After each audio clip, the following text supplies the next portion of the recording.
Hello everyone. नमस्कार। मेरा नाम अभिजीत यादव है और आज की वीडियो में हम बात करने वाले हैं कि मेंस में जो कंपलसरी लैंग्वेज पेपर्स होते हैं, एक इंग्लिश एंड दूसरा इंडियन लैंग्वेज, उनका क्या सिलेबस रहता है, उनमें कितने क्वालिफाइंग मार्क्स आपको चाहिए होते हैं एंड उसकी तैयारी आप कैसे कर सकते हैं।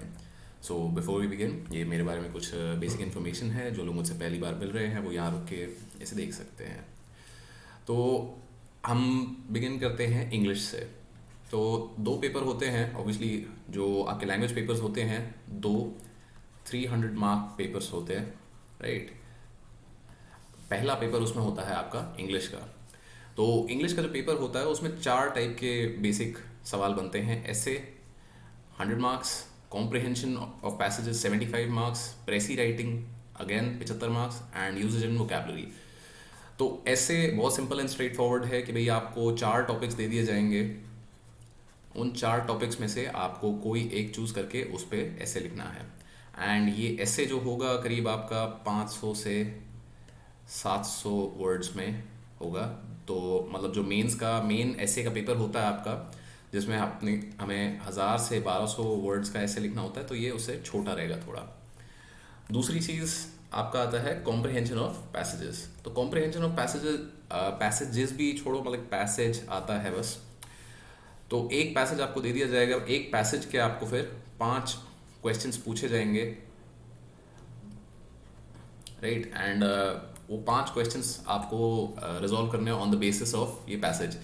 तो अगर आपने कभी भी मतलब स्कूल में भी इंग्लिश का पेपर दिया है तो वही ये वाला बहुत ही एक simple straight forward I think pattern है एंड वही चीज़ यहाँ भी रिपीट होगी। प्रेसी राइटिंग, जो लोग पहली बार इससे मिल रहे हैं, तो प्रेसी राइटिंग में क्या होता है कि भाई आपको एक पैसेज दे दिया जाएगा एंड आपको बोला जाएगा कि उस पैसेज को आपको 1/3 वर्ड्स में कंडेंस करना है। कि भाई लेट्स से आपको वर्ड काउंट यहाँ पे काफ़ी ज़रूरी हो जाता है। क्यों? क्योंकि प्रेसी राइटिंग के एंड पे आपको टोटल वर्ड काउंट दे दिया जाएगा। लाइक फॉर इंस्टेंस अगर मेंस 2020 की बात करें हम, तो लाइक करीब 700 वर्ड का आपको एक पैसेज दिया गया था एंड इसको आपको कंडेंस करके उसका एक प्रेसी बनाना था। तो प्रेसी में क्या करना होता है कि आपको इसको तोड़ के छोटा करना है, कि आपको जो पैसेज दिया गया है उसका सार निकालना है।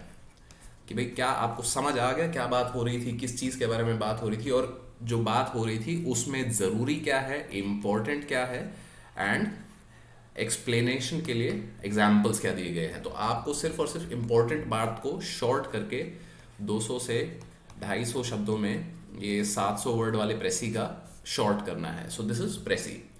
एंड फिर फाइनली आपका पार्ट आता है यूजेज एंड वोकेबलरी। तो यूजेज एंड वोकेबलरी में आपको ऐसी चीज़ें मिलेंगी कि भाई आपको सिनोनिम्स लिखने होंगे। सिनोनिम्स क्या होते हैं? Sorry about that. सिनोनिम्स कि भाई मतलब सेम मीनिंग वाले वर्ड, सेम मीनिंग, है ना। एंटोनिम लिखने होते हैं जो भाई ऑपोजिट मीनिंग वाले वर्ड होते हैं। तो ये सब टाइप की चीज़ें होंगी। फिर आपको आ जाएगा कि भाई एक वर्ड आपको दे दिया गया है, उस वर्ड को सेंटेंस में इस्तेमाल कीजिए। उसके अलावा आपको चीज़ें दे दी जाएंगी जैसे कि इडियम्स, मुहावरे। तो इनका आपको अर्थ स्पष्ट करते हुए सेंटेंस में यूज़ करना है या सिर्फ अर्थ स्पष्ट करना है, इस तरीके से आपको इसे यूज़ करना है। तो इस टाइप के सवाल आपके यूजेज एंड वोकेबलरी में आएंगे। तो ये जो 50 मार्क्स हैं, these are broken down into 5 + 5 + 10। तो मतलब इसके इसके काफ़ी सेक्शंस होते हैं इस वाले पार्ट के। बाकी एक सवाल ये, 5 questions for the passage here, precis writing का एक सवाल ये, एंड यूजेज एंड वोकेबलरी के कुछ 5-6 सवाल होते हैं जिसमें आपको सेंटेंस वगैरह ये सब बनाने होते हैं, राइट। तो ये टोटल होता है आपका 300 मार्क्स, जैसा कि आप यहाँ पे भी देख सकते हैं। तो दूसरा पेपर आता है आपका इंडियन लैंग्वेज का। तो जनरली आप जो लोग वीडियो ये देख रहे हो, तो आप किसी भी 22 इंडियन लैंग्वेजेस जो होती हैं शेड्यूल 8 में जो दी गई हैं, उन शेड्यूल 8 लैंग्वेजेस में से कोई भी आप एक इसके लिए चूज़ कर सकते हो। ऑब्वियसली यहाँ पे कुछ लोगों के लिए एक्सेप्शन है, जैसे नॉर्थ ईस्ट के कुछ स्टेट्स, नागालैंड, मेघालय में जो लोग रहते हैं भाई, उनके लिए क्या होता है कि उनकी जो लोकल लैंग्वेज है, there is no script for that. Right. तो जब उनकी लोकल लैंग्वेज किसी स्क्रिप्ट नहीं है तो उनका इस पेपर के लिए टेस्ट एग्जेम्प्ट होता है। बट जिन लोगों के लिए बाकी स्क्रिप्ट है तो उनके लिए अगेन इसका सिलेबस पैटर्न ऐसा रहेगा कि ऐसे आपको 100 नंबर का आएगा। Comprehension of passage again 60 marks, 5 question आएंगे इसमें आपके, राइट। प्रेसी राइटिंग अगेन जैसे इंग्लिश के लिए बात करी थी हमने, वैसे ही सेम टू सेम आपको आएगा कि भाई कुछ एक पैसेज आपको दिया है और उसे आपको 1/3 में कंडेंस करना है, शॉर्ट करना है, short. And usages and vocabulary जैसे कि भाई इंग्लिश के लिए थी तो यहाँ भी वैसे ही आएगी कि भाई आपको यहाँ पे पर्यायवाची और भाई ऑपोजिट या मतलब मुहावरों के अर्थ ढूंढने हैं या मतलब उन्हें वाक्यों में इस्तेमाल करना है, उस तरह की चीज़ें यहाँ पे आएंगी। तो इसके भी जैसे ये 40 मार्क्स का है तो इसके 10 + 10 + 10 4 पार्ट्स होंगे। इंग्लिश वाले में थोड़े ज़्यादा पार्ट्स होते हैं क्योंकि इंग्लिश की ज़्यादा थोड़ी इन डेप्थ टेस्टिंग करते हैं एंड वो आपको मौका देते हैं इंग्लिश में कि भाई जहाँ आप नंबर ले सको आप ले लो। फाइनली जो इंग्लिश लैंग्वेजेस का एक इंडियन लैंग्वेजेस वाले पेपर का एक सेक्शन होता है ट्रांसलेशन के बारे में, कि भाई आपको एक पैसेज दिया जाएगा to translate from let's say Hindi to English and 1 to translate from English to Hindi. तो ये 2 पैसेजेस आपको दिए जाएंगे 20 मार्क्स ईच के। एंड इनको बहुत सिंपल सी चीज़ है कि भाई आप वर्ड बाय वर्ड भी ट्रांसलेट करो तो कोई दिक्कत नहीं है। बीच बीच में कुछ शब्द, जैसे मेरे साथ भी हुआ था कि भाई एक बहुत ही टेक्निकल शब्द आ गया था जिसका मुझे हिंदी नहीं पता था, तो भाई मतलब जैसे ट्रांसलेट होता है थोड़ा बहुत इधर चल जाता है। अगेन ये जो पेपर हैं ये Indian language papers, they are also 300 marks and आपको इस 300 में से सिर्फ और सिर्फ 25% मार्क्स चाहिए। 25% ऑफ 300 मार्क्स होता है 75। तो अगर आप 75 मार्क्स इधर ला सकते हो तो आप इनमें क्वालिफाई कर जाओगे, right. And these are only qualifying exams. Qualifying exams का मतलब ये है कि भाई इनके टोटल जो मार्क्स आप यहाँ पे स्कोर करोगे they will not count for merit, कि भाई आपका जो फाइनल लिस्ट में नाम आता है तो उसमें आपके in English and Indian language का जो पेपर होगा इसमें जितना भी आपका स्कोर रहता है वो मेरिट के लिए फाइनल लिस्ट में काउंट नहीं होगा, not counted for merit.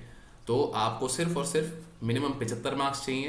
And generally देखा जाता है कि भाई 75 मार्क्स लाना इतना मुश्किल नहीं है, बट अगर आप केयरलेस हो तो भाई केयरलेसनेस में कभी कभार क्या होता है कि भाई मतलब ज़्यादा हल्के में ले लेते हैं पेपर को कि भाई अरे ये तो हो ही जाएगा, भाई मतलब इंग्लिश हिंदी इतनी तो आती ही है कि भाई पास हो जाएंगे।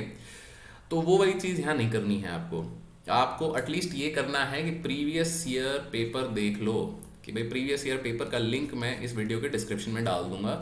आप एटलीस्ट उस पेपर को जाके देखो कि भैया किस तरह का पेपर है, क्या आप इस लेवल का कॉम्प्रिहेंशन कर पाते हो, क्या आप ट्रांसलेशन कर पाते हो, क्या आपको मुहावरे, पर्यायवाची और इन सब चीज़ों के बारे में पता है।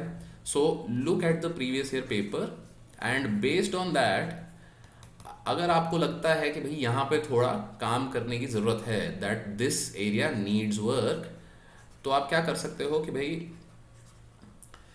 एनसीईआरटी की class 9th 10th English grammar की किताबें आती हैं, तो इंग्लिश ग्रामर की किताबें आप देख सकते हो, उससे आप पढ़ सकते हो। नहीं तो जैसे काफ़ी लोगों ने मुझसे पूछा है वीडियोस के कमेंट्स में कि भाई मतलब इंग्लिश कैसे इम्प्रूव करें, तो एक बहुत ही बढ़िया किताब है, it is called word power made easy, word power made easy by Norman Lewis. तो ये जो किताब है ये लगती मोटी है, मतलब आई थिंक मोटी भी है किताब, ऐसी बात नहीं है, बट ये किताब आपको सारी एक साथ नहीं करनी है। ये किताब डिज़ाइंड ही इस तरीके से है कि आप एक दिन में एक चैप्टर करो, और एक चैप्टर आप करोगे तो एक चैप्टर आपको 10 से 15 नए शब्द सिखा देगा, और इस तरीके से सिखाएगा कि भाई आपको लगेगा नहीं कि वो भारी है कि 15 शब्द नए सिखा दी, ओ हो क्या हो गया, मतलब याद कैसे रहेंगे। वो बहुत ही बढ़िया तरीके से एक एक चैप्टर में ये किताब आपको बहुत सारे नए शब्द सिखा देगी, एंड उसके साथ साथ आपका इस किताब के साथ कॉन्फिडेंस बढ़ेगा कि, क्योंकि ये किताब डिज़ाइन इस तरीके से की गई है कि पहले आपको शब्द का मीनिंग बताती है, फिर वो शब्द को आपको सेंटेंस में यूज़ करके दिखाती है, फिर वो शब्द को आपसे यूज़ करवाती है। तो मतलब इतनी बार वो एक ही शब्द को बार बार रिपीट आपसे करवा देगी कि यू विल बी कॉन्फिडेंट कि भाई हाँ, मतलब आपको ये शब्द का अर्थ पता है कि भैया इसको कैसे यूज़ करना है, क्या है। तो फॉर दोज हु रिक्वायर, मैं इस बुक का भी लिंक एक डिस्क्रिप्शन में डाल दूंगा, आप इसे देख सकते हैं। तो that's it for the compulsory language papers. अगर आपके अभी भी कुछ डाउट हैं, अगर आपको लगता है कुछ इन्फॉर्मेशन मैंने मिस कर दी, तो प्लीज़ मुझे नीचे कमेंट्स में बता दीजिए। बाकी ट्विटर एंड इंस्टाग्राम पे अगर आपके कोई और क्वेरीज हैं, डाउट्स हैं जो मैं यहाँ नहीं ले पा रहा हूँ, तो आप मुझे वहाँ मैसेज कर सकते हैं। So please like, share, subscribe, and thank you for watching.